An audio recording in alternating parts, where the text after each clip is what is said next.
I'm really picking up on the organic creativity that you had at that time, and really your production team and the writers being completely in sync with the audience.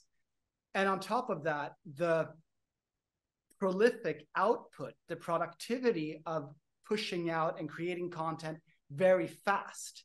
Yeah. I'm really, it makes me pine for that golden age of TV, right? Compared to what you have now, where it seems like you have a mega, I'm assuming you have huge corporations working on one project for the longest time, and there's absolutely nothing organic about it. It's you got the corporate focus groups and all that kind of stuff. Focus testing and the audience testing and everything. And I think I want to hear what you think, like how you can't really go back to having something become authentic, but having it process oriented. For us, in all honesty, it was a bit of a it was a hard parameters that we were working under, having to make 22, 24, episodes a year. It took us, I remember having this conversation with the network executive. The first year of the show, the first season of the show took us 14 months to make.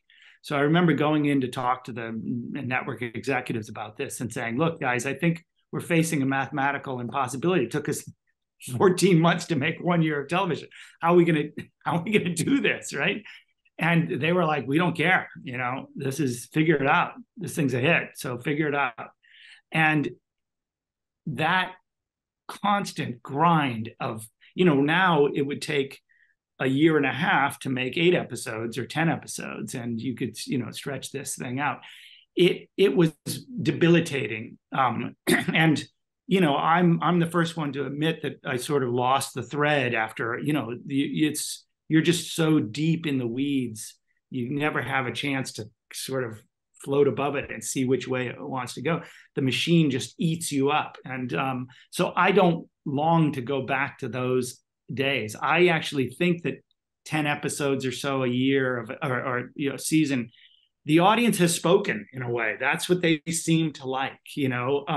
I think if something's on, there are certain kinds of network shows that still, the procedural shows, the ones that don't involve you having to watch every episode. You can drop into a show of a cop show or a medical show, and you can skip three episodes and not miss much, because they're procedural shows. But anything that has a serialized engine, now if we were to do 24 of those a year, I can't imagine how an audience would sustain. I don't think they have the attention span for that. And I think you get 15 episodes in and people would be like looking at their watch going, Jesus, is this thing still on? Like, what's going on here? So there's a natural rhythm, the same way that a song is, 2 or 3 minutes long, or a book isn't 12,000 pages. People have spoken. The audience has spoken. They want 10 episodes of a show,